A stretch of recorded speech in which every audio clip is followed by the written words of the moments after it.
4, 3, 2, 1.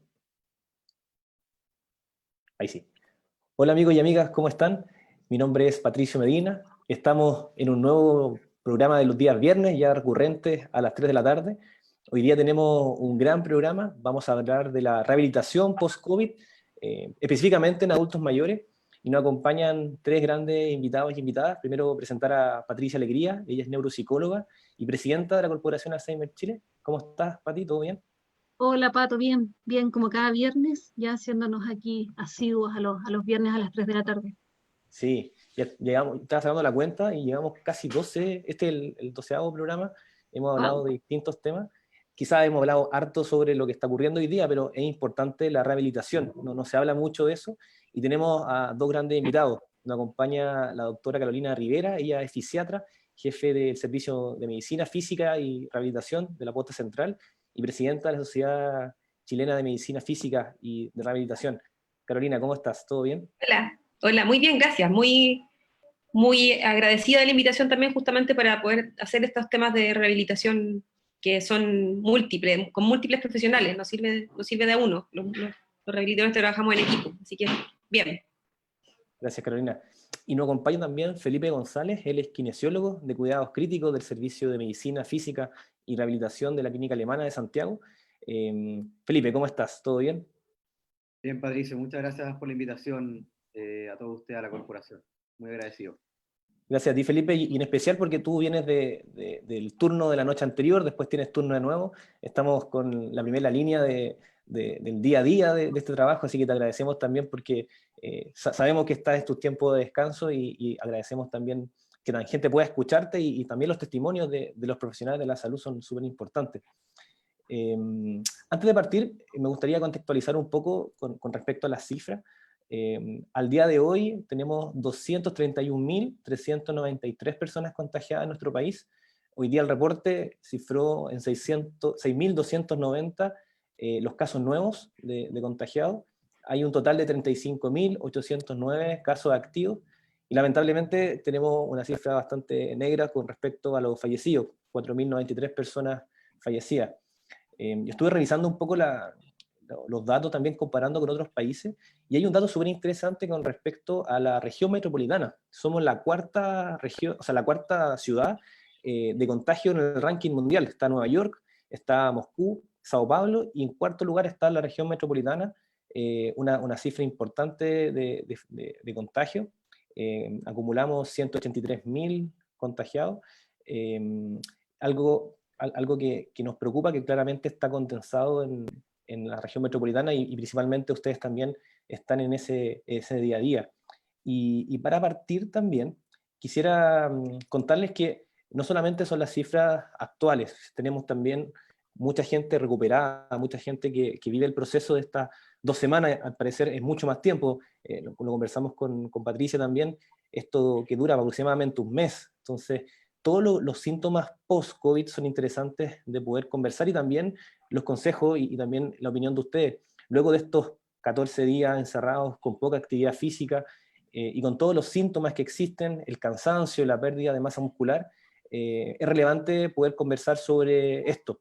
Y para partir, Carolina, te quiero preguntar principalmente las secuelas. ¿Cuáles son las secuelas que pueden existir después del COVID, sobre todo en adultos mayores, que son más frágiles?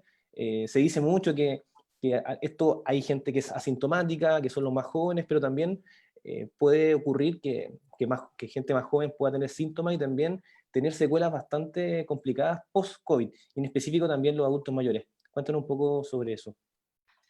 Yo creo que hay que dividir un poco en la esfera de pacientes que nos puede tocar.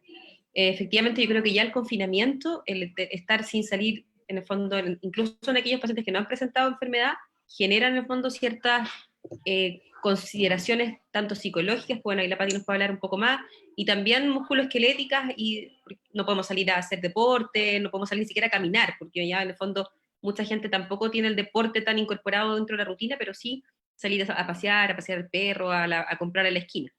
Ese es como el grupo solo el confinamiento nos va a generar ya una disminución de la movilidad probablemente, que igual puede traducirse, sobre todo en los adultos mayores, en una disminución aún más del bajo nivel de actividad que ya pueden haber tenido en el basal. el paciente ya enfermo de COVID, también tenemos una amplia gama, como tú decías, están los asintomáticos, están los leves, los que se comportan dentro del espectro de estar en la casa solamente y en vigilancia, en cuarentena, también por el tema de los contactos y todo, y también está todos aquellos que están hospitalizados, dentro de los cuales también no son todos graves, o sea, hay hospitalizados que van transitando de acuerdo a los diferentes estadios. Bueno, Felipe le toca ver a los que son más graves todavía, los graves graves, que tienen otro tipo de secuelas, que son más globales en general, atacan a muchas más esferas también. Pero hay un grupo de pacientes que o lo pasa en su casa y también se queda en cama, uno se siente bastante mal con el COVID, sobre todo si tiene algunas comorbilidades, pero en general también los que son sintomáticos pasa como un poco gripe, con dolores musculares, con dolores articulares, con muchos síntomas respiratorios que también son molestos, todo el tema del dejar de comer y porque uno no siente el gusto, y de la anosmia, que es esto de perder el olfato, y también del confinamiento, porque en el fondo si estás infectado, estás en tu casa, ya no podías salir a la calle, pero ahora tampoco puedes salir de la pieza, entonces estás probablemente metido en un lugar, en un espacio pequeño, y empieza a ser malo para el ánimo también. Pensamos que la rehabilitación no solamente estamos hablando de lo físico, sino que también del contexto en el cual se desenvuelve esa persona, y en lo anímico fundamentalmente. Entonces, claro, el hecho de moverse poco, de estar en un espacio reducido, va a hacer que perdamos masa muscular. Ahí, bueno, Felipe es experto en ese tema, pero vamos a hablar de que el paciente pierde masa muscular, pierde calidad del movimiento, no solo cantidad de músculo, sino que el movimiento puede ser mucho más difícil de hacer, y también pierde tolerancia al ejercicio, que eso es un poco lo que nos ha pasado a los que hemos estado ya un poco enfermos, es que trayectos o caminos que hacíamos comúnmente a ciertas velocidades, o esto de hacer dobles tareas, como conversábamos con Patti, caminar y hablar por teléfono, que es algo que uno hace habitualmente, no se puede hacer tan fácil porque hay una baja tolerancia al ejercicio. Entonces, los adultos mayores que son más frágiles en estas condiciones habitualmente, porque tienen una masa muscular disminuida, que es un concepto que en medicina y en rehabilitación y en kinesiología hablamos de sarcopenia, que es poco músculo, y que ese músculo tenga como un trabajo disminuido también, o de peor ejecución en el fondo, eso se ve mermado aún más en los pacientes que están confinados, ya sea por síntomas, que pueden ser, como les decía, de dolores musculares o varios, o por el espacio reducido. Convengamos que también tenemos condiciones que nos hacen que en una casa viva mucha gente, condiciones sociales, determinantes sociales que son importantísimos en el fondo en los procesos de rehabilitación, y muchas veces ese confinamiento tampoco puede ser hecho tan adecuadamente, bueno, y ahí hay todas las otras cosas más que en el fondo la enfermedad pareciendo no tener contención, porque aunque yo quiera hacer la cuarentena lo mejor posible, tampoco lo logro tanto. Entonces hay que tener en cuenta que lo muscular es lo que se ve más afectado, pero también está todo el tema del aislamiento, del no poder cumplir roles de proveedor, que también angustia, del tema sueño, que puede ser afectado por la misma tos o lo que pase, o por las preocupaciones. Entonces, más que solamente lo motor, siendo que lo motor es lo que se lleva probablemente la gran carga de todo esto, pero también hay una serie de cosas de otros aspectos que no hay que dejar de mencionar, porque además somos una población como país, y los adultos mayores tienen alto porcentaje de trastornos del ánimo. Entonces, por lo tanto, ahí también hay que tener ojo que se puedan exacerbar algunos síntomas, o aparecer ideaciones suicidas en otros. Bueno, ahí la Patti nos puede hablar más de eso, pero hay que mirarlo más que solamente lo motor.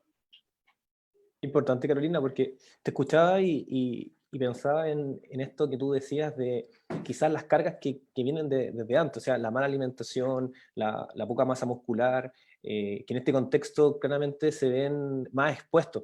Y obviamente también, lo vamos a hablar también, los adultos mayores, que lamentablemente muchos viven solos, en condiciones económicas, y que implica todo una calidad de vida también distinta, que obviamente se ven más afectados. Entonces, interesante ver cómo se expone con mucha más fuerza hoy día, producto de esta emergencia, toda esa precariedad de vida que mucha gente también está viviendo.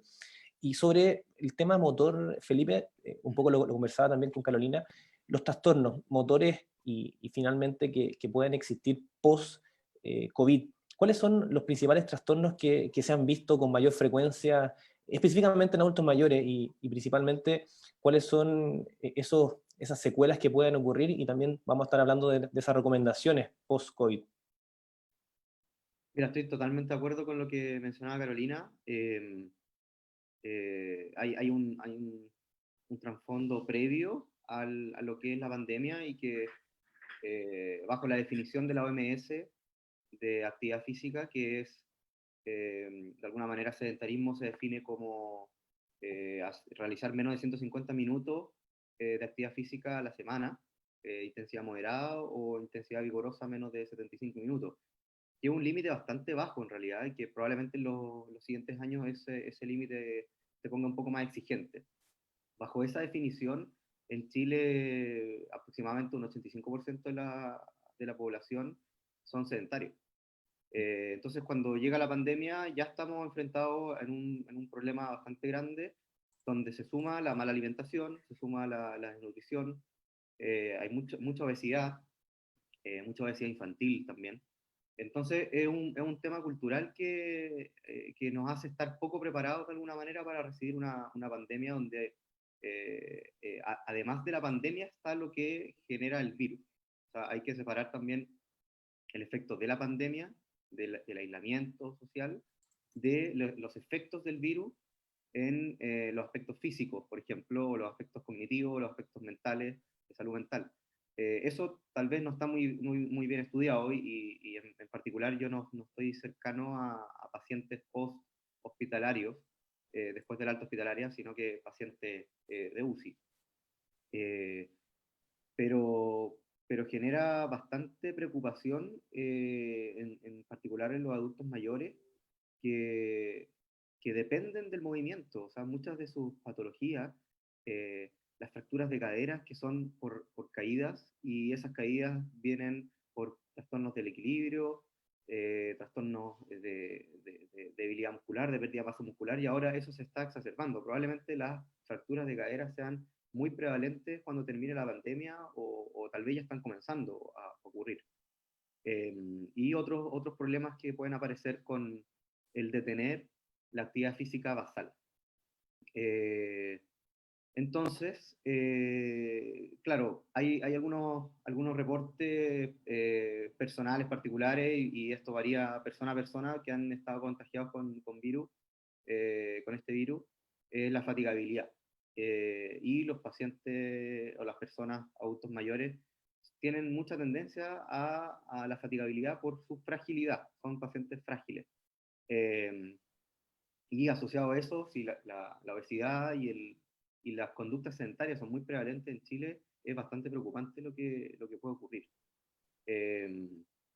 Probablemente tengamos una epidemia después de esta pandemia que sea algo que ya estaba antes en Chile, que es el sedentarismo.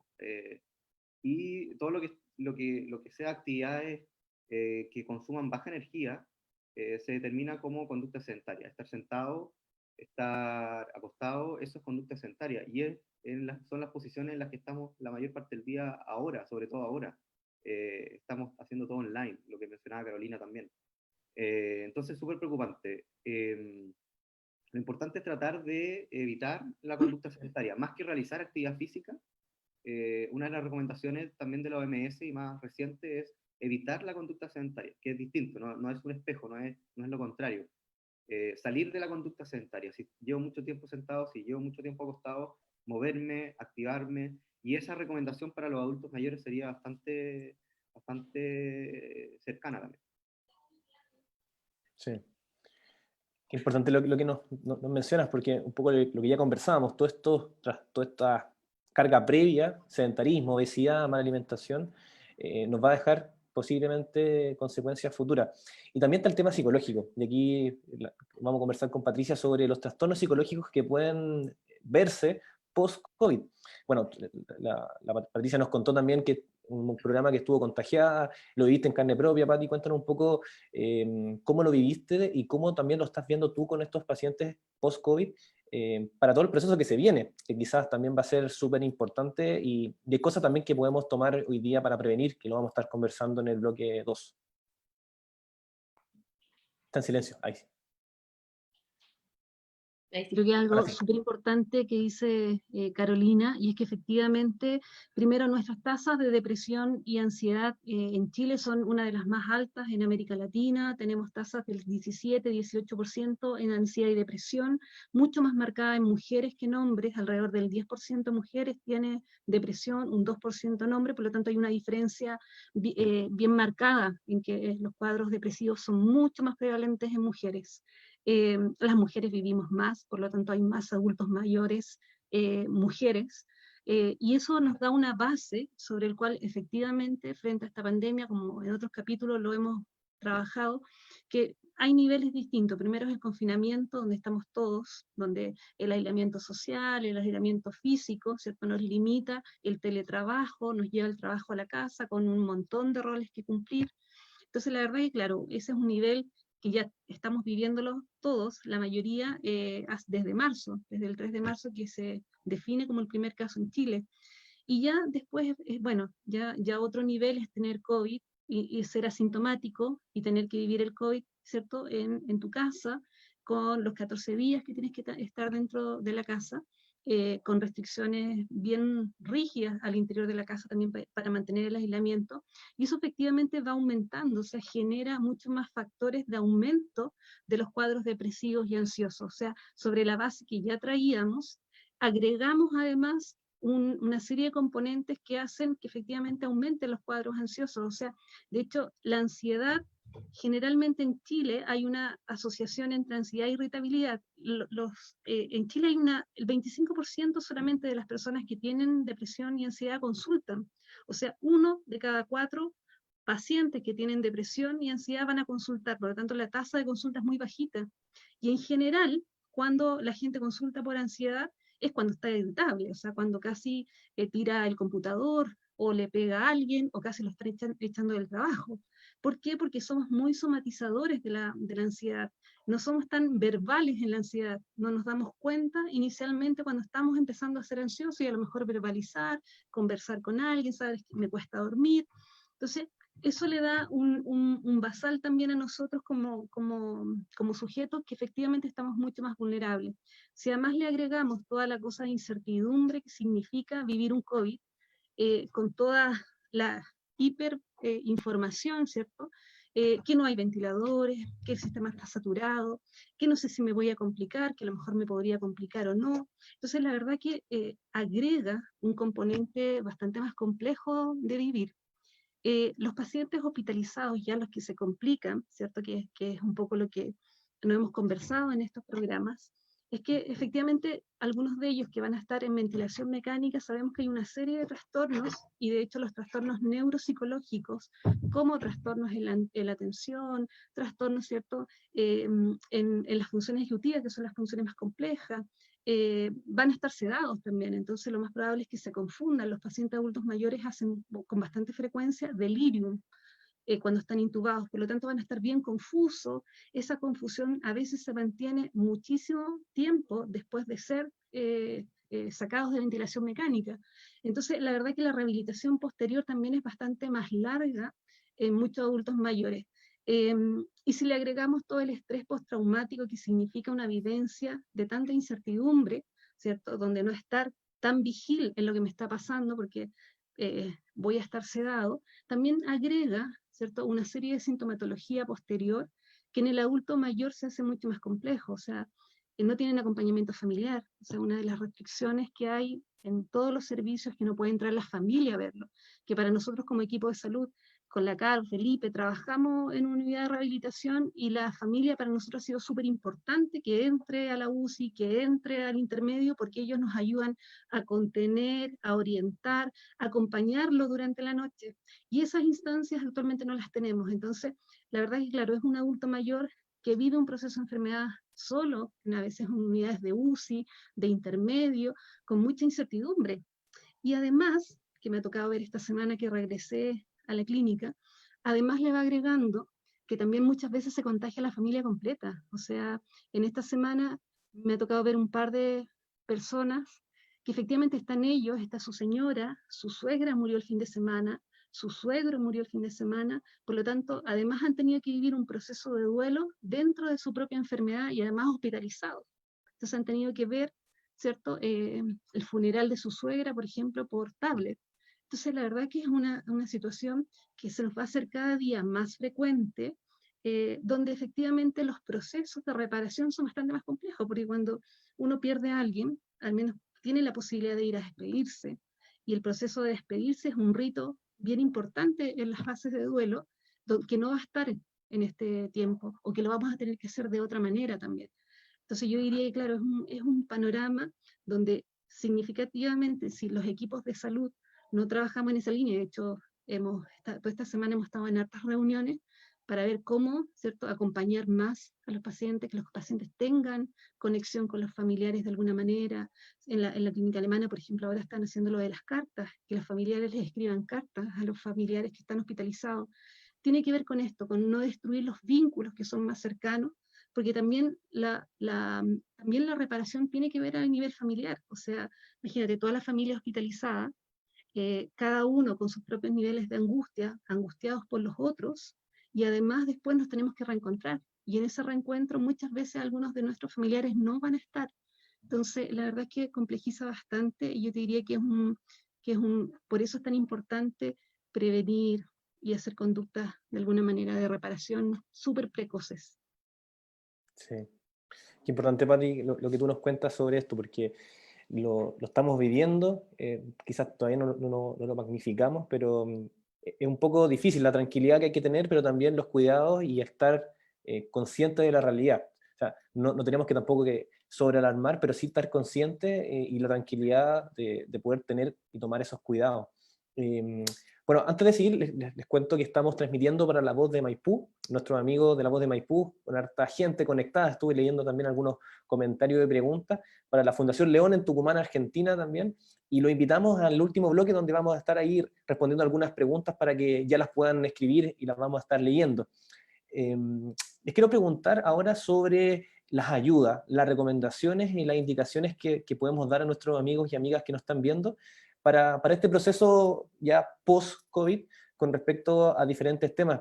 Y Carolina, te quiero preguntar sobre las ayudas, estas ayudas técnicas, ayudas del Estado también que puedan haber, que se pueden adquirir para este proceso post-COVID, sobre todo en adultos mayores. Hay mucha desinformación, hay mucha necesidad también, pero también hay hartos datos que podemos dar, ya sea del punto de vista médico, pero también del punto de vista de esos beneficios sociales que se pueden acceder. Cuéntanos un poco sobre eso, Carolina.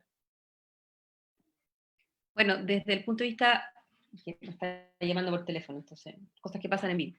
Sí. Desde el punto de vista social, los equipos de rehabilitación en general se apoyan mucho en los trabajadores sociales para poder realizar gran parte del trabajo que se hace en los hospitales. Actualmente, como decía la Pati, tenemos además falencias de las visitas familiares, entonces está trabajando toda la unidad como de psicología y de servicio social, como esta dupla psicosocial bien junta en ese aspecto, por lo menos en el sistema público.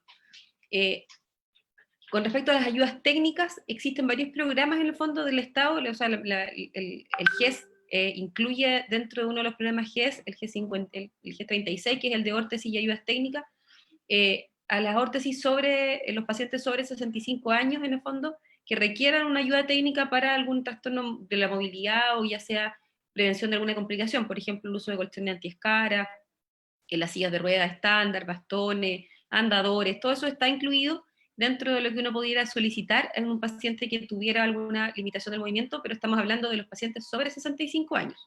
¿Ya? En el fondo, si es un paciente que tiene menos de 65 años, hay otros decretos modificatorios, pero que están específicos para ciertas patologías como el accidente cerebrovascular, algunas lesiones medulares en ciertos grupos, algunos pacientes amputados, que son modificatorios y pilotos que existen en este momento del GES para poder como abarcar más población, pero que escapan en el fondo a la realidad del paciente post-COVID, porque en el fondo ahí tendríamos solamente, si necesitara alguna ayuda técnica a este paciente, entraría en el GES 36 sobre 65 años.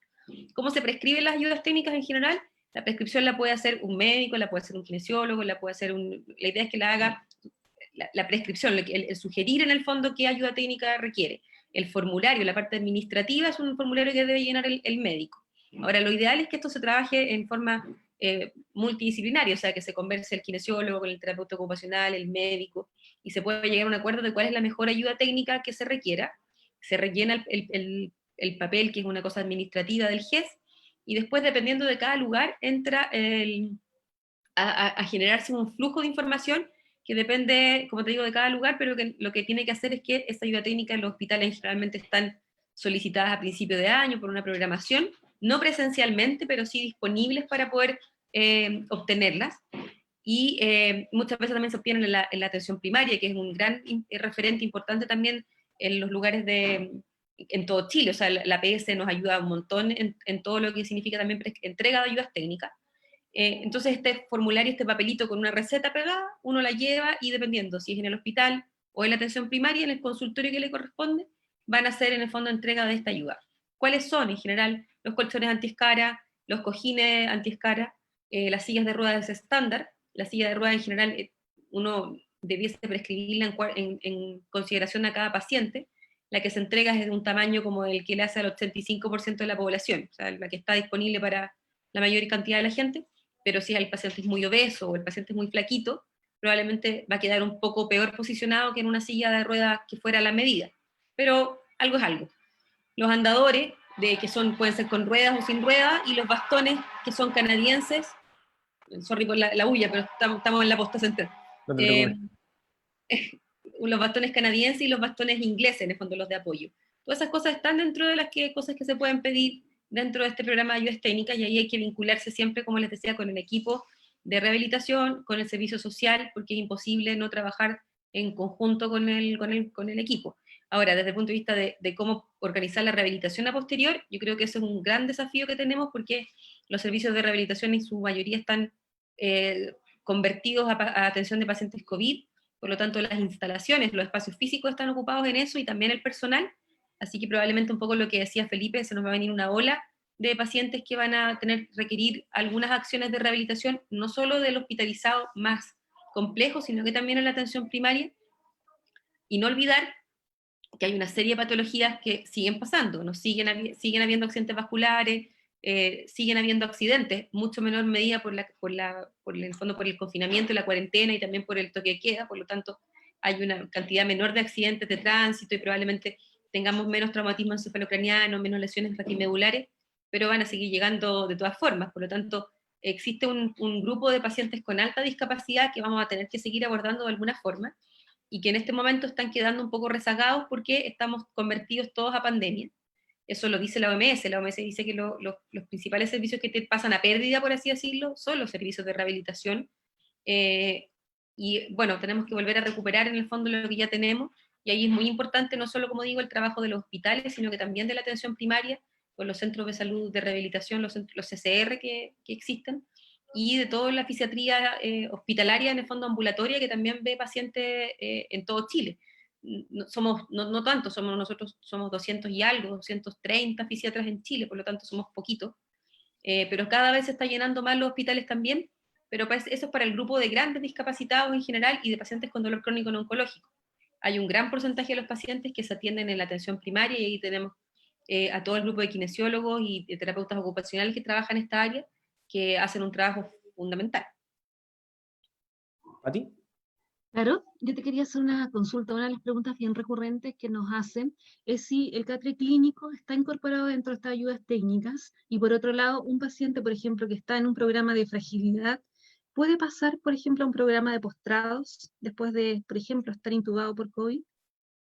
Claro, el catre clínico no está incluido en las ayudas técnicas, una pregunta también recurrente. Ahora, el catre clínico favorece mucho el trabajo del cuidador, y en ese sentido uno debiese pensar en pedirlo, conseguirlo. Pero cuando uno ha tratado de entrenar al cuidador en cómo movilizar a un paciente, cómo transferirlo de un lugar a otro, el catre clínico no es 100% necesario. Yo creo que también ahí falta educación. Hay pacientes que son obesos, que tienen mucha restricción de la movilidad, y ahí nos favorece mucho. Pero en otro grupo de pacientes tampoco hay que pensar que va a ser solo eso la solución, sino que además hay que hacer un trabajo de educación, que en este momento lo estamos relegando un poco a la telerehabilitación, que eso va a ser una certeza. Nosotros tenemos un video que te lo puedo compartir después, de cómo movilizar a un paciente con ayudas técnicas. Lo hicimos antes de la pandemia, pensando en educar en el fondo a los cuidadores en las transferencias desde el sedente a pararse, transferirlo de una silla a otra. porque en el fondo tampoco nos alcanza todo el tiempo habitualmente para hacer la educación que queremos. Entonces hicimos este video de comunicaciones de la posta y lo tenemos disponible en YouTube para poder hacer las transferencias, porque como te digo, muchas veces fallamos en eso. El tema del equipo de postrados, claro, uno debiese activarlo precozmente, cuando ya el paciente sabe que probablemente va a requerir el equipo de postrados, o de alta dependencia, como se dice, que es más bonito. En el fondo, uno debe hacer una solicitud al consultorio, que se puede hacer de manera hospitalaria, para que el familiar vaya a hacer desde muchas veces la inscripción al consultorio. O sea, hay veces que los pacientes ni siquiera están inscritos en el consultorio, nunca han tenido que recurrir porque no han tenido ninguna enfermedad previa. Con los adultos mayores es menos frecuente porque en general tienen alguna patología crónica que se controla en el programa de salud cardiovascular. Pero hay pacientes que no. Entonces, el paciente debe inscribirse en el consultorio y después debe activarse en el fondo el tema del programa postrado. Ahora, los programas de alta dependencia tampoco tienen tantos recursos disponibles, ni tantas atenciones disponibles, por lo tanto la educación al familiar es fundamental y el apoyo que pueden hacer otras instituciones, los grupos de pacientes, las iglesias, grupos de apoderados del colegio, en el fondo como tener otro soporte que probablemente ahora en la pandemia también está apareciendo, todo esto como cosa social, de apoyo social, que es fundamental porque lo que hacen los programas es ir a hacer una visita domiciliaria de repente cada 15 días, o sea, con eso no logramos también no solamente el apoyo al que está postrado, sino que al familiar que está absorbiendo el paciente postrado, que es donde también vemos un alto porcentaje de estrés del cuidador y de depresión asociada. Generalmente esas son mujeres que son cuidadoras, que abandonan en el fondo el trabajo por estar cuidando a un familiar, y que tienen a cargo además niños, en este momento teleclases, classroom para el colegio, pocos recursos económicos. Entonces una suma de cosas que probablemente nos complica, y ahí donde también digo, insisto, que la atención primaria tiene un rol fundamental, porque es el soporte básico en el fondo para estos pacientes también, en los cuales otras instancias no pueden llegar. La hospitalización domiciliaria, que no es lo mismo que el programa de alta dependencia, se está fortaleciendo también a nivel de la APS, y también con incorporación de equipos de rehabilitación o de fortalecimiento de un poquito de los que ya existían, para poder hacerse cargo de algunas necesidades de pacientes que no son postrados, pero que requieren alta carga de trabajo, ya sea por una curación de una lesión por presión, una administración de un medicamento, por ejemplo, poner un anticoagulante, o administración de oxígeno en el caso de que hayan pacientes como, por ejemplo, con dependencia de oxígeno que salgan de acá de post-COVID y estén en una etapa de transición al alta. Entonces también ahí en ese sentido se está favoreciendo algunas instancias, pero todas las realidades son distintas, es dependiente un poco de los mismos municipios, de lo que se puede hacer y de la población, que muchos municipios tienen mucha población asignada, por lo tanto, y si esa justo esa población asignada es una población con alta carga de años, o sea, con muchos adultos mayores, probablemente van a tener más trabajo que otras que tengan poblaciones más jóvenes incorporadas como en su per cápita, por así decirlo. Qué importante, lo estaba escuchando y realmente el trabajo que se hace por parte de los profesionales de la salud realmente impresionante. O sea, probablemente uno no tiene todo el conocimiento y claramente no magnificamos quizás todo lo que se hace, pero realmente es mucho el trabajo y le mandamos los agradecimientos desde quizás representando a mucha gente que nos está viendo también. Vamos a estar leyendo también esos comentarios que nos están haciendo nuestros amigos y amigas que van también en esa línea. Y quería preguntarte, Felipe, sobre lo que hemos conversado de las recomendaciones, pero en el área física. ¿Cuáles son las recomendaciones en el área física para alguien que vivió COVID-19, que estuvo quizás 14 días o más tiempos aislados en cama, con síntomas, que quizás no se pudo levantar de su cama, y en específico para alguien quizás que estuvo entubado? Y también pensar en adultos mayores, que probablemente estén más tiempo sedentarios, si les da COVID, más tiempo en cama. Todas esas recomendaciones de activación física post-COVID son interesantes que nos puedas comentar, Felipe. Perfecto, sí. En base a la primera pregunta, los pacientes que no estuvieron intubados, que no requirieron hospitalización, por ejemplo, y que tuvieron COVID, la recomendación sigue siendo la misma, no cambia con o sin COVID, es evitar conductas sedentarias, evitar estar quieto, evitar estar en una misma posición, y por el contrario, cambiar de alguna manera los hábitos que lleven a conductas sedentarias, cambiar los hábitos de alimentación. El mismo aislamiento nos ha ha hecho cambiar a todos la alimentación. Ya no comemos lo mismo probablemente porque no podemos adquirir los mismos productos en los lugares donde habituábamos comprarlos antes. Y en particular, ¿qué es en lo que más tengo experiencia, que es cuidado intensivo? Bueno, primero contar los cuidados intensivos o la UCI. Es una unidad donde por muchos años se ha transformado en una máquina de creación de víctimas, por así decirlo.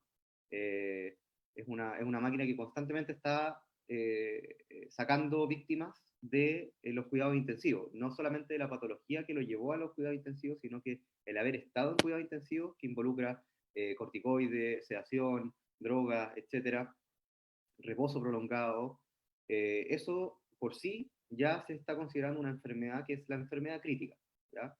Y eso lleva a consecuencias como el PICS, que en la sigla en inglés son el síndrome post-cuidado intensivo, que se sabe que hasta 5 años después de haber estado en una UCI, en una condición de gravedad, todavía a los 5 años hay consecuencias físicas, cognitivas y mentales. Mentales como las que mencionaba Patricia de ansiedad y depresión sobre todo. Y físicas de no poder volver a trabajar por fatigabilidad, por pérdida de masa muscular, etc. Eso es algo que ocurre siempre desde la unidad de cuidados intensivos. O sea, la calidad de vida de los pacientes todavía hasta 5 años no se recupera totalmente. Entonces, tenemos una deuda pendiente porque si bien la unidad de cuidados intensivos en los últimos años ha mejorado la sobrevida. O sea, antiguamente se moría el 80% de los que ingresaban a la UCI, ahora sobrevive por lo menos el 80%.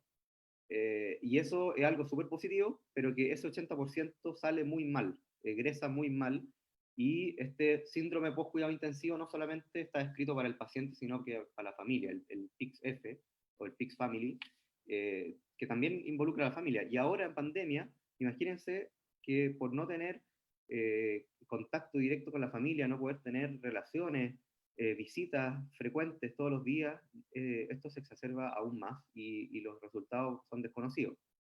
Estamos participando con un grupo postulando un proyecto donde queremos medir este impacto en los pacientes post-UCI en contexto de pandemia. Y en relación también al delirium, que mencionaba Patricia, también algo muy frecuente que me toca ver todos los días, cuidado intensivo, sobre todo en pacientes que están intubados o que estuvieron intubados. La intubación es un proceso que involucra consecuentemente ventilación mecánica, y sedación, y reposo en cama, etcétera, como lo mencionaba anteriormente. Y habitualmente los pacientes que ingresan a la UCI ingresan porque estuvieron o llegaron con una gravedad extrema, y muchos de ellos no se dan cuenta de que fueron intubados, ¿ya? Ahora lo que está pasando es que hay una mayor proporción de pacientes, esto no conozco las cifras, pero hay una mayor proporción de pacientes que son avisados, se les avisa, el equipo de salud, el médico principalmente, le avisa que va a ser intubado, ¿ya? Que no respondió por ejemplo, al pronovigil, que estaba muy de moda, que no respondió a la naricera alto flujo, que no respondió a las medidas no invasivas de soporte, y que va a ser necesario intubarse. Y eso genera, y lo hemos visto, mucho miedo en los pacientes. Probablemente el delirium, o sea, si yo estuviese en el caso de que me van a intubar o estoy intubado y estoy saliendo y muy grave y sin familia, sin contacto con personas cercanas, probablemente la estrategia que me gustaría elegir sea tener delirium. Probablemente el delirium sea una medida de protección cerebral, de protección humana, para poder sobrevivir. Preferiría estar confundido que estar consciente de todo lo que está pasando, porque es terrible. Entonces muchas personas están siendo conscientes y se les comunica que van a ser intubados. Entonces el miedo a morir está muy cercano en el cuidado intensivo y en lo que viene después también. Las consecuencias, si ya son malas, sin pandemia, probablemente sean peores ahora con esta pandemia. Y las recomendaciones van a ser, ya después estando en su casa, evitar estar quieto. O sea, es algo súper básico. pero es muy difícil de hacer en realidad. Salir de la conducta sedentaria, realizar actividades que requieran mayor gasto energético. La rehabilitación post-UCI, o clínicas de rehabilitación, o centros de rehabilitación, en Chile no existen. No hay centros especializados para pacientes que estuvieron en UCI, que tienen características bastante parecidas con otras poblaciones, pacientes frágiles, adultos mayores, se entremezcla con algunos pacientes cardiopulmonares, pero en realidad es un paciente totalmente diferente, y en Chile no existen alternativas terapéuticas como un programa nacional, por así decirlo, que tome a estos pacientes y los pueda rehabilitar o pueda ayudarlos en su rehabilitación. Y ahora en pandemia este es un desafío aún mayor, que nos pone a todos los profesionales de alguna manera con los ojos abiertos para poder detectar, pesquisar cuáles son los pacientes que van a necesitar mayor apoyo, mayor rehabilitación. Y como decían anteriormente, la rehabilitación no solamente es física, también es mental, también es cognitiva, y para la familia también. O sea, ahora, si antes para la familia era importante tratarlo, y eso es algo que en Chile probablemente casi no se hacía, tal vez muy en casos particulares, estoy hablando de algo como programa nacional, ahora es más difícil porque la familia está lejos, no las podemos tener presencialmente. Si es que podemos hacer algo, probablemente sea a través de plataformas virtuales, etc. Entonces, hay más el desafío probablemente que lo que pueda transmitirles ahora como recomendación. Pero siendo un desafío, de alguna manera uno ya puede ponerse a trabajar como población chilena. Importante, Felipe, lo que nos dices, porque de alguna forma también es prepararnos para lo que se viene. O sea, estamos viviendo momentos difíciles, pero también hay todo un proceso que viene post, y también tiene que ver, no solamente quizás uno lo deja mucho a las autoridades, pero también de lo que la gente le toma el peso a lo que implica estos cambios. Y claramente si la ciudadanía tiene mayor conocimiento, mayor conciencia, va a empujar que efectivamente se puedan generar esos cambios para el futuro que se viene. Patricia, te quiero preguntar sobre estas indicaciones desde el área psicológica, neuropsicológica, para un paciente que ha vivido con COVID. O sea, Felipe lo estaba comentando, esto de estos delirios, este proceso difícil que se vive también, no solamente como protagonista al tener COVID, sino también quizás con ser cuidador de alguien que lo tuvo, testigo de alguien que lo tuvo, familiar de alguien que quizás falleció también. ¿Cuáles son las recomendaciones y las indicaciones para este proceso que se viene, que se viene claramente, no solamente ahora en el corto plazo, probablemente estemos un tiempo largo en esto? Mira, como recomendación así como general, Pato, primero, cuando tenemos miedo, en general nuestros rasgos de personalidad se exacerban, eso tiende, generalmente las personas con miedo, ¿qué hacen? Toman decisiones, pensamientos extremos, o sea, o nos vamos a morir todos o vamos a vivir todos. Por lo tanto, nos cuesta mucho posicionarnos en los puntos más intermedios. Es decir, sí, tengo COVID, pero bueno, no estoy tan grave, pero tengo un chance. Es decir, estas posiciones más intermedias cuesta, o sea, porque tendemos a ser muy extremistas cuando tenemos miedo. Por lo tanto, eso es bien importante. Yo te diría lo primero es la priorización. Es decir, de hecho, una de las preguntas que yo les hago a los pacientes es, ¿qué es lo importante? A ver, porque a veces cuando uno escucha quejas de alguien que está muy sobrepasado, es, no, pero es que no pagué la luz, pero es que mi señora se está muriendo aquí al lado. O sea, como que tú dices, bueno, parece que el pagar la luz y la muerte de su esposa, como que si tuvieran, ¿qué es lo importante en esto? Sí, no, lo importante es que, bueno, que ella se salve, que yo esté bien, y que, bueno, y que hayamos sobrevivido a esto. Bueno, entonces, centrémonos en lo importante, porque yo te diría que eso de priorizar nos permite también como focalizarnos, no ponernos en posiciones tan extremas, ¿cierto? Por otro lado, jerarquizar. De hecho, la segunda como tarea que siempre les dejo es así como jerarquiza. En este momento, es importante que te preocupes, no es necesario delegar a lo mejor. Me tocó esta semana, por ejemplo, algunos pacientes hospitalizados que estaban preocupados, es que no pagué la luz, es que me la van a cortar, y primero, no te van a cortar la luz, y segundo, eso no es lo importante en esta hospitalización. ¿Qué es lo importante? ¿Cuál es la jerarquía de cosas importantes? Y claro, la jerarquía era lograr respirar. Sí, esa es una cosa súper importante. Por lo tanto, para lograr respirar, tienes que confiar en el equipo médico, Segundo, tienes que tranquilizarte y ahí a lo mejor te puedo enseñar estrategias de relajación. Y tercero, tienes que delegar, porque hay muchas cosas que en este momento no te puedes hacer cargo. Entonces, yo diría que es importante ahí, cuando estemos bombardeados, ¿cierto?, de la emoción, de la angustia, importante primero, a ver, ¿qué es lo importante? ¿Sí? Un poco lo que yo te comentaba cuando tuve COVID, también ahí yo estaba así como, los primeros días, yo estaba bombardeada de que no, pero es que el trabajo, el paciente, no sé quién, y de repente dije, a ver, ¿qué es lo importante? Lo importante en este momento es mi COVID, o sea, no hay nada más importante que eso. Y eso me ayudó también a ordenarme, ¿cierto? Y priorizar qué era lo importante en estos 14 días. Entonces, y yo te diría que lo otro, entender que es un proceso de recuperación, ¿sí? La recuperación no es del día 15, porque muchas personas creen que 14 días de COVID, el 15 estoy impecable, el 15 me pongo a andar en bicicleta, el 15 termina la cuarentena, el 15 termina todo. No es un proceso de recuperación. Cuando uno entiende la idea de proceso, entiende que las cosas son lentas, que hoy día a lo mejor ya con respirar mejor y no cansarme tanto estamos súper bien, y mañana optaré a levantarme a lo mejor, y que ya levantarme el baño a la cama ya es un punto ganado. Por lo tanto, cuando uno entiende la idea de proceso y lo integras a tu vida, entiendes también que las cosas son paulatinas y lentas, y que los procesos también van y vienen. Los procesos no son así lineales. Por lo tanto, eso te va dando también más tolerancia a que el proceso es lento, pero tengo que ir ganando en cada proceso y cada pasito lo voy valorando.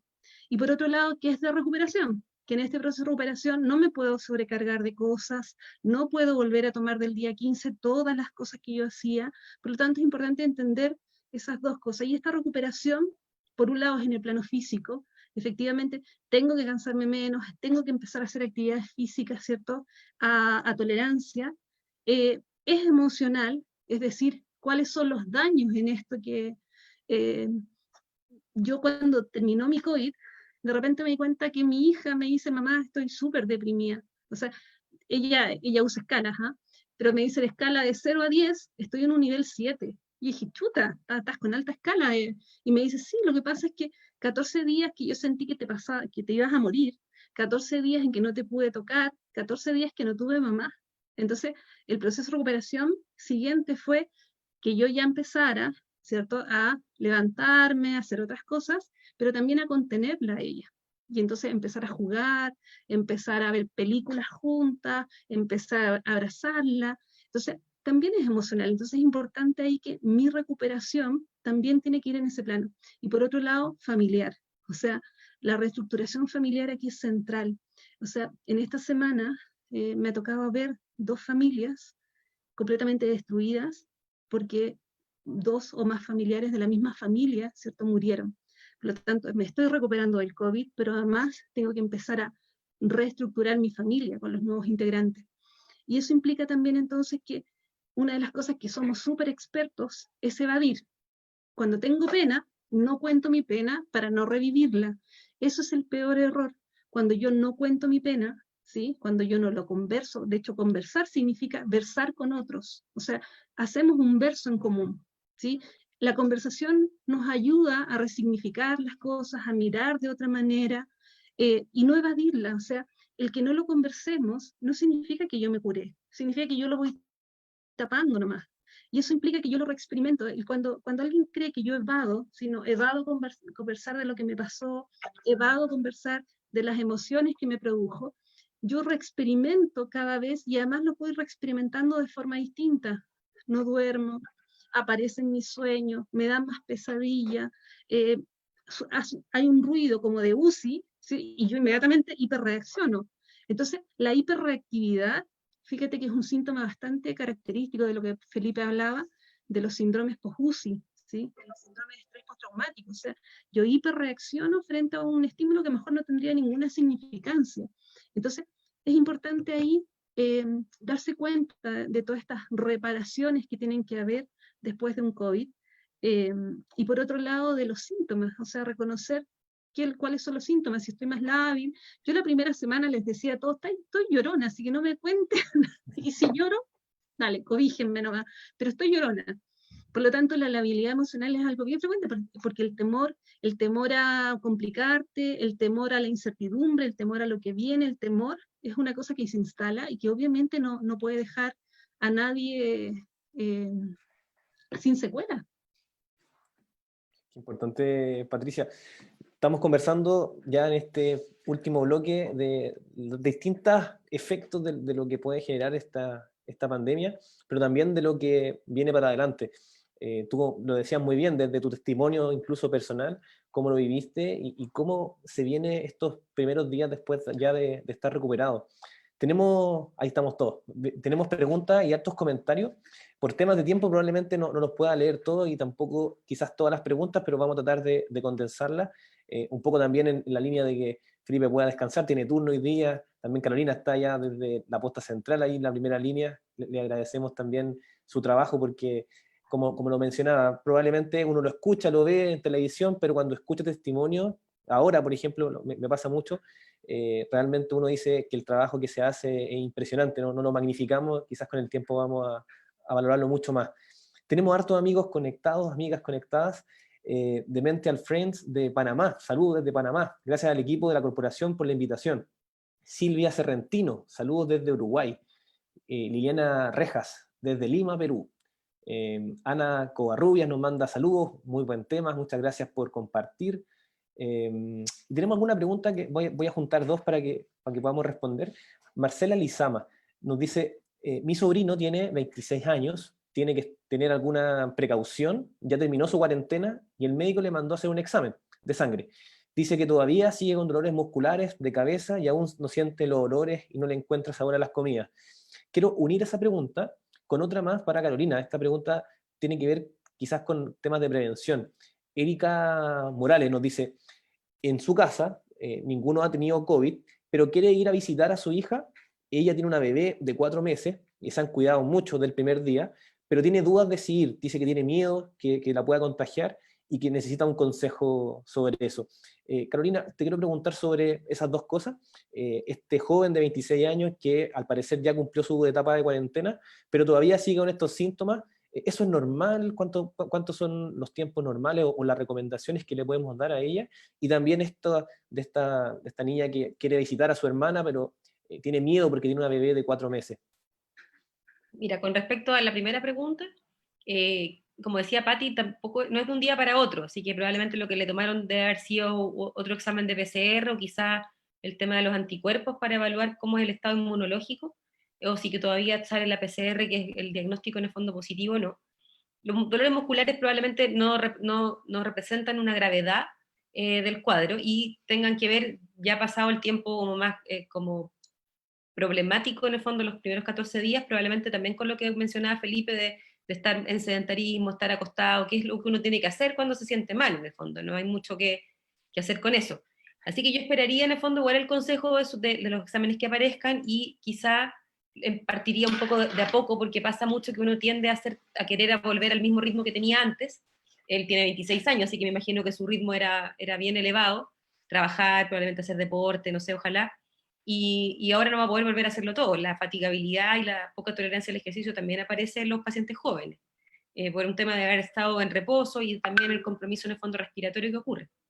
En el segundo punto, yo sería súper estricta en la cuarentena obligatoria para todos y prefiero que mejor es conocerla por Zoom a la sobrina o estar con ella por Zoom o lo que sea, pero en realidad uno no debiese salir si no es estrictamente necesario, y lo estrictamente necesario somos los que tenemos que trabajar en los servicios que no pueden parar, y que incluso se están pensando también en reducir.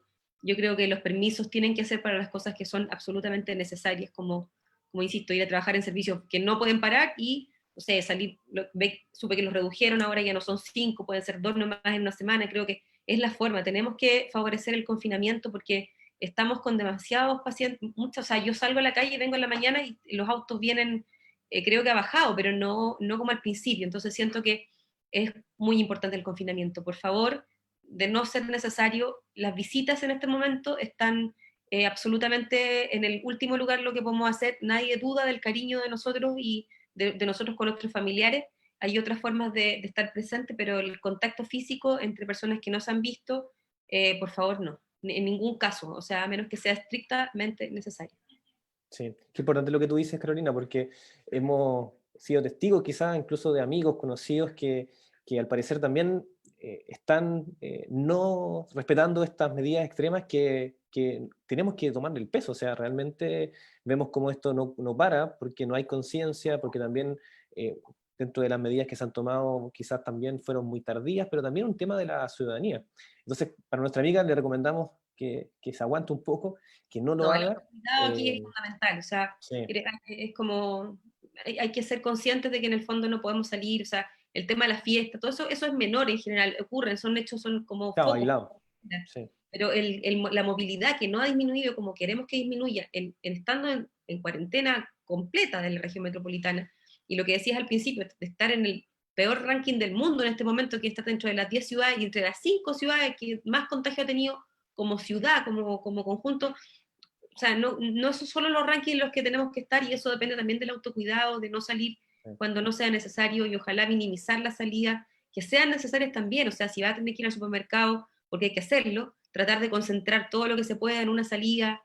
Bueno, Felipe ahí decía también, hemos disminuido la calidad de nuestra alimentación probablemente, pero ya nos vamos a preocupar de eso probablemente. O sea, ya en el fondo ahora hay que aguantar la ola, pero aguantarla con los que estemos en la casa, y el cariño se puede demostrar de otras formas. El contacto físico en este momento está vetado. Tenemos que lograr que baje esta cantidad de infectados que tenemos, que pareciera que hay días que baja. Ayer y antes de ayer tuvimos 4.300, 4.700 exámenes positivos, pero hoy subió de nuevo a 6.300. Entonces, Sí. estamos así. Entonces, necesitamos el apoyo de toda la ciudadanía para esto. O sea, nosotros estamos, yo no soy primera línea directa, yo no estoy atendiendo pacientes ahí, pero me toca ver secuelas de estos pacientes, que son los que ve Felipe en la clínica.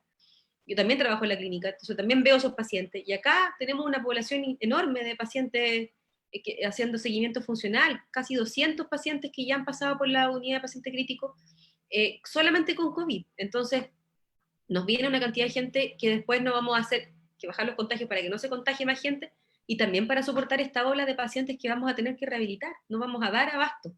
Sí. Así que, por favor.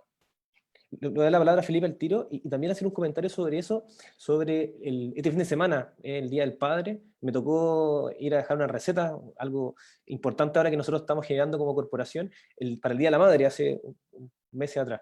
Y la cantidad de gente era impresionante, era como Navidad.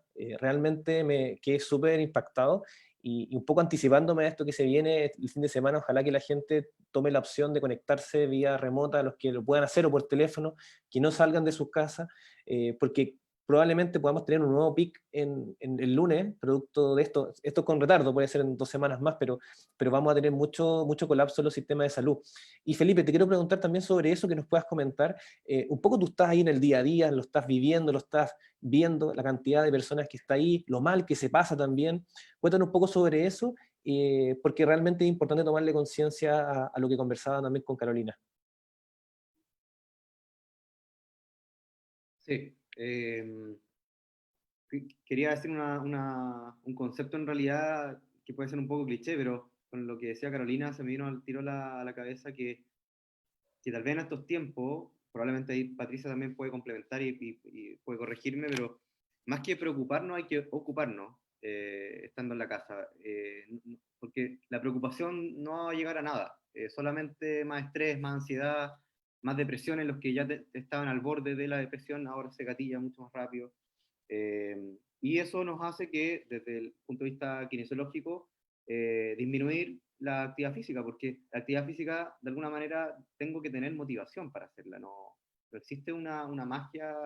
Lamentablemente, eh, el ser humano se ha transformado en una persona sedentaria por naturaleza, lamentablemente, y la naturaleza real era total movimiento. Entonces, hay que ocuparnos de las cosas que podemos hacernos cargo nosotros.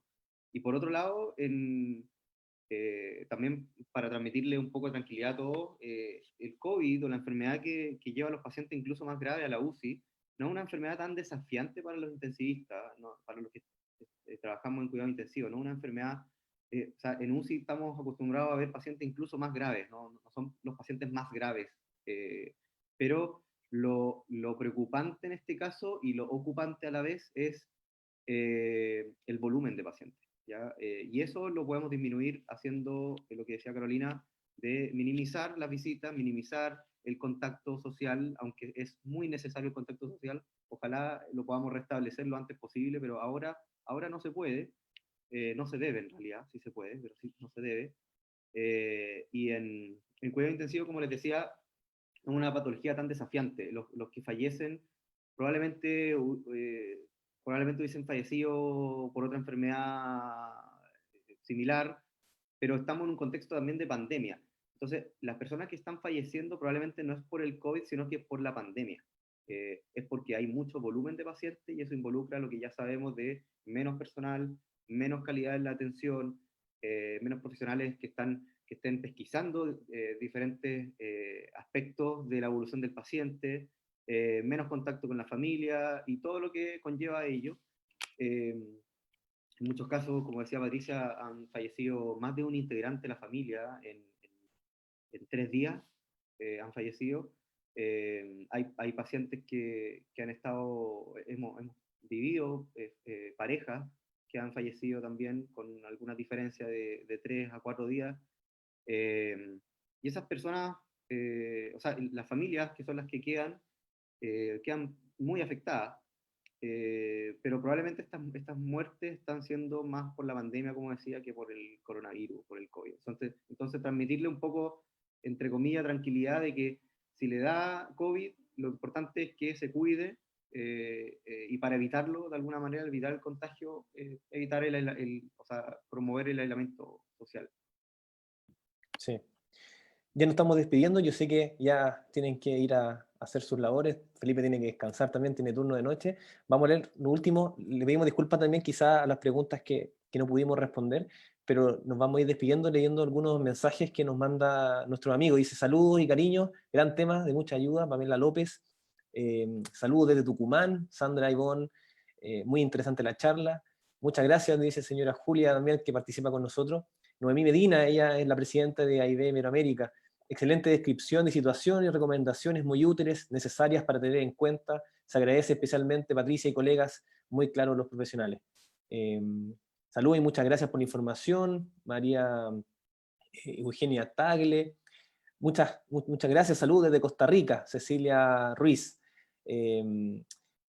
Muchas gracias, nos dice también Silvia Sarrentino, muy interesante la charla. Jimena Carvajal, que también siempre se conecta, nos manda saludos. Desde Puerto Rico, Leonardo Pérez también nos manda saludos. Muy interesante charla, nos mandan hartos mensajes. Jaime Salvatierra, hay un vecino de Pudahuel que yo lo conozco harto, dice: mis felicitaciones a los expositores, agradecido por las exposiciones que nos permiten ver y aprender lo que somos, los que somos dirigentes sociales, más aún representando a los usuarios de la salud. Ya nos estamos despidiendo, nos estamos despidiendo de este gran programa. Tenemos algunos mensajes finales también de ustedes, de los profesionales de la salud que están hoy día en esta primera línea, trabajando día a día. Escucharte, Carolina, una reflexión final, ya para irnos despidiendo. Un mensaje también para la gente que lo está viviendo, o que es testigo, o que conoce a alguien, y también para los que estamos quizás con este privilegio de estar en nuestra casa, trabajando online, que no toda la gente lo puede hacer. Y también un mensaje para nosotros, que tengamos esta conciencia y la mantengamos. Es difícil, pasa el tiempo y uno se desespera, comienza también la ansiedad, pero un mensaje también para ellos. O sea, yo ayer veía, a mí me gusta mucho el fútbol, hace 6 años le ganamos a España, que era el campeón del mundo, sí, en un mundial. Eso lo hicimos, el escuchar el himno nacional, porque ayer lo volví a ver, el Maracaná, no sé cuánta gente había, pero era mucha, en un estadio gigante, y escuchar el himno nacional todos juntos, eso era algo de equipo, la gente viajó, apoyó a la selección. Lo que tenemos que hacer ahora es apoyarnos entre todos. O sea, si queremos volver a ver esos partidos alguna vez en la vida, tenemos que, esto es de todo, o sea, está bien, tenemos la autoridad y todo, pero hay autocuidado. No tienen que existir estas dudas de si salgo o no salgo. No salgo, es así de simple. No se puede salir, no se debe salir. ¿Ya? No hay ninguna cosa tan importante y tan urgente, como dice Felipe también. No nos preocupemos de que alguien no va a sentir que no lo queremos. No, eso no va a pasar. No va a pasar ahora. Somos expertos en el fondo como en catástrofes agudas. Hay un aluvión, hay un terremoto, hay un tsunami. Esta es una catástrofe que es más de largo plazo y más de largo aliento, y probablemente, claro, no estamos tan preparados como para absorberlas, pero es aquí donde se ven en el fondo de qué estamos hechos, y tenemos que tener todo el temple para aguantar y para estar ahí aguantando la ola entre todos, volver a cantar en el Maracaná alguna vez, porque si no, aquí no va a resultar, tenemos que hacerlo entre todos, así que por favor no salgan de sus casas, porque lo que dice Felipe es cierto, el volumen es el problema, son muchos pacientes al mismo tiempo, no damos abasto, no dan los abastos en la primera línea de la urgencia, ni en las unidades de paciente crítico, y tampoco vamos a dar abasto en la rehabilitación de estos pacientes, así que por favor, quédense en su casa. Gracias, Carolina. Felipe, cuéntanos un poco tus reflexiones finales, también un mensaje para los que nos están viendo en estos días difíciles que también se vienen. Nos queda todo julio, nos queda todavía harto, y cuéntanos un poquito tu reflexión.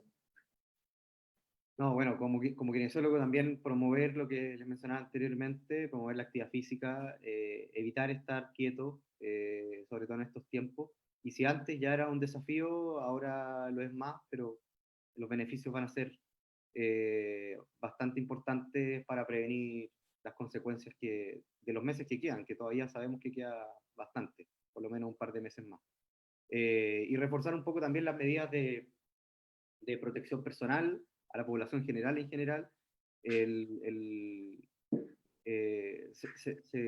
Claro, se pesquisa muy bien cuando uno ve en los medios de comunicación el uso de mascarilla, porque es algo extra habitual, sale de la rutina, por lo tanto destaca mucho más el uso de mascarilla, pero no olvidarse las cosas que son más simples, más básicas, por ejemplo, lavarse de manos, y lo que decía Carolina también, el aislamiento social, el aislamiento familiar también, que, o sea, no de la familia como núcleo, pero de la familia más cercana también estamos todos aislados, o sea, llevamos por lo menos 3 meses separados de la familia, de los profesionales de la salud sobre todo, y ojalá que la población general también mantenga las mismas medidas de protección. Así que no solo quedarse con el uso de mascarilla, sino que también son cosas simples las importantes que pueden marcar la diferencia, y por ejemplo el lavado de manos.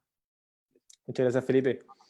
Quiero recalcar un punto que tú decías muy importante, que este aislamiento que ustedes viven como profesionales de la salud probablemente tienen que estar aislados de su familia, algo súper importante que ustedes realizan también, así que le mandamos también desde nosotros, desde el equipo de la corporación, pero también de mucha gente que lo está viendo, nuestro agradecimiento, la tremenda labor que hacen y que se va a mantener quizás por harto tiempo. Pati, nos quedamos nosotros después, pero quiero escucharte con algunas reflexiones finales. Tenemos después un pequeño bloque un poquito más del equipo que queremos contarle, queremos mostrarle algo, pero preguntarte, Pati, algunas reflexiones finales sobre este tema que hemos hablado, la rehabilitación en este proceso post-COVID. Ahí sí, no, todavía no, ahí sí. Ahí sí, creo que algo súper importante que dijo Felipe, en tiempos de crisis de todo tipo, es súper importante ocuparse, la preocupación, la ansiedad. Yo me acuerdo en marzo, yo tengo un grupo de WhatsApp con amigos y te dicen, nos vamos a morir. Y yo sé, bueno, si te vas a morir, hay harto chance entre medio. Primero, trata de no contagiarte. Segundo, si te contagias, trata de pasarlo lo mejor que puedas. Harto líquido, ejercicio, descansa. Es decir, bueno, si te van a poner oxígeno de alto flujo, bueno, otro chance más. O sea, en realidad hay varios chances entre medio, por lo tanto no es una sentencia. Y en ese sentido es bien importante que uno, bueno, después viviremos a lo mejor todo lo que me pasó, pero es importante que en tiempos de crisis uno se focalice, qué es lo importante, nos vamos encargando de lo que es importante, todo lo demás lo vamos dejando por un segundo tiempo. Es muy importante la salud mental es importante para el sistema inmunológico, para recuperarme de cualquier evento, por lo tanto es muy importante concentrarse en los recursos. Si uno ha sobrevivido, una de las cosas que yo digo, yo tengo 46 años y he sobrevivido a las pestes, he sobrevivido a un montón de cosas, por lo tanto, a un cáncer, por lo tanto, en realidad tengo recursos para hacerlo, por lo tanto, a ver, ¿cuáles son mis recursos como sujeto? Y por otro lado, los recursos también son sociales, o sea, tengo un montón de gente que también me apoya. Vivir esta pandemia con pleno internet es maravilloso, o sea, poder llamar, las enfermeras de la clínica y de muchos servicios están llamando a los familiares, tú los puedes ver, por lo tanto, dentro de la crisis, la verdad que igual hay recursos, yo creo que es importante también centrarse en eso, en nuestra salud mental para poder recuperarnos bien. Así es. Muchas gracias, Carolina. Muchas gracias, Felipe. Nos acompañó hoy día doctora Carolina Rivera. Ella es fisiatra, jefe de Servicio de Medicina Física y Rehabilitación de la Pota Central, ahí donde las papas queman, como se dice, y presidenta de la Sociedad Chilena de Medicina Física y Rehabilitación. Y Felipe González, kinesiólogo de cuidados críticos del Servicio de Medicina Física y Rehabilitación de la Clínica Alemana de Santiago. A los dos, muchas gracias. Le mandamos también muchos saludos por su trabajo, por su energía, y a seguir, y nosotros aquí vamos a estar tomando las medidas, apoyando cada uno desde lo que se pueda. Nos vemos, que estén bien. Muchas Chao, gracias. que estén Gracias. Chao. Gracias por la invitación. Chao, Pipe. Gracias a Chao, ustedes, chicos. Chao.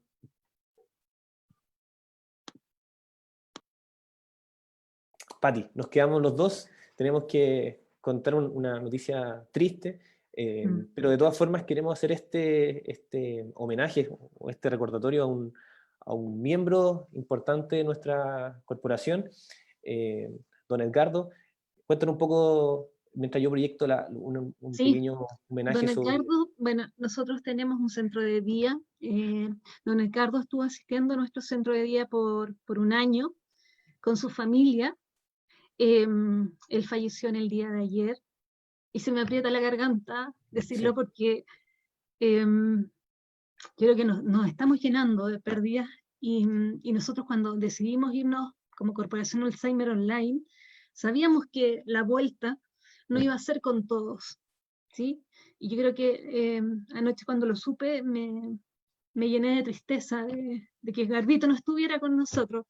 Sí. A mí me encantaba él, porque yo cada vez que iba a la corporación me decía: venga, sáquese una foto conmigo, porque usted es la más importante, usted es la presidenta. Así que me hacía sentir importante.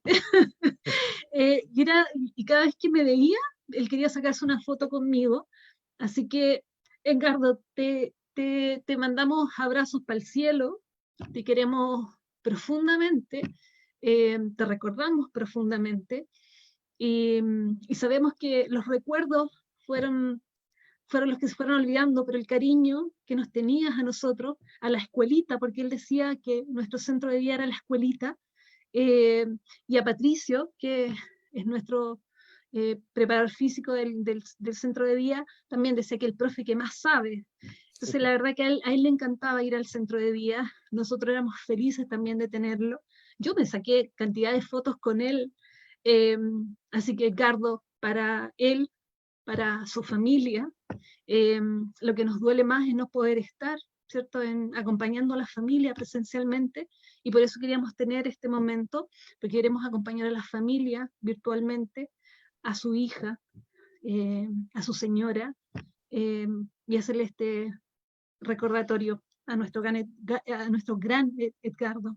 Sí, difícil momento. Bueno, don Edgardo, yo lo conocí cuando llegué en diciembre, hace poquito, el año pasado nomás. A mí me tocaba estar adelante en la corporación cuando entra en la parte de la recepción también, y él siempre iba hacia allá, siempre iba a preguntar cuándo iba a llegar sus familiares, muy bueno para la talla. Don Edgardo fue futbolista, Pato conoce más la historia también, una persona deportista. Lo recordamos con harto cariño, ahí tengamos algunas fotos de él participando, muy activo. Tuvimos esta noticia ayer lamentable, y tú decías algo, Pati, que me da susto, pero es la realidad, un poco esto de cuando volvamos, producto de todo lo que está ocurriendo, la cuarentena, esta maldita pandemia. Sabíamos que esto podría pasar, entonces da pena, da temor también, pero queremos recordarlo también con alegría. O sea, él era muy de las tallas, muy de participar, era muy simpático en toda su forma de interactuar con nosotros, y también, como tú decías, a la familia. Queremos mandarle un mensaje de apoyo, de energía a la familia. Ahí también tenemos esta foto donde él está participando siempre, muy activo en actividades de manualidades. Y bueno, esto es un mensaje que como equipo de la Corporación Alzheimer Chile queremos darle. Como equipo sentimos mucho la pérdida de don Edgardo. Tuvimos la suerte de tenerlo en nuestro centro de día durante casi un año. Nunca olvidaremos con sus tallas, esta caballerosidad, saludando siempre a todo el mundo, y también todo el amor que le tenía a su familia. Siempre él esperaba que llegaran a buscarlo con harta alegría, y le mandamos mucha fuerza y amor a toda su familia, en especial a Jimena, que es su hija, y a la señora Ana, que es su esposa. Y desde aquí un abrazo al cielo para nuestro querido Edgardo, y a todos los familiares también y los miembros del centro de día que participan. Sabemos que estamos ahí conectados a pesar de la distancia. Vamos a tener una reunión la próxima semana para encontrarnos. Es triste, pero hay que recordarlo con alegría. Tuvimos también hace un pocos meses la pérdida de un cuidador, que es don Pedro. Alzheimer con orgullo, como él nos decía. Han sido Sí, momentos sí, difíciles, sí, pero sí. sí. Cuéntanos, Pati, sobre De él. hecho, don Pedro también era familiar de una persona que iba con nosotros al centro de día.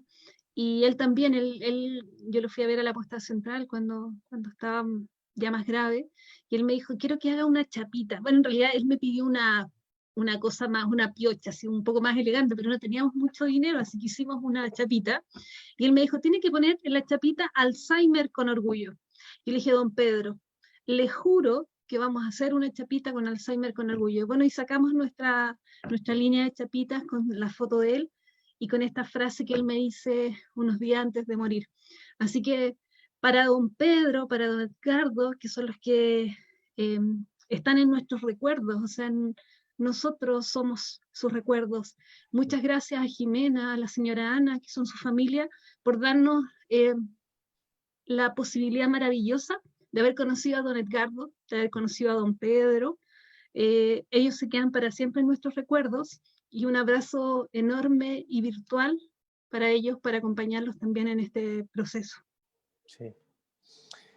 Pati, nos despedimos. Este Sí, programa especial, emocionante en mm, en este día. Estuvimos hablando de la rehabilitación, pero también estuvimos conversando sobre los nuestros. Como tú me decías antes sí, de que sí, partiéramos, se nos fue uno de los nuestros, nos da pena, pero sí, también queremos hacerle este pequeño homenaje, recordatorio para él, un abrazo al cielo y también a su familia.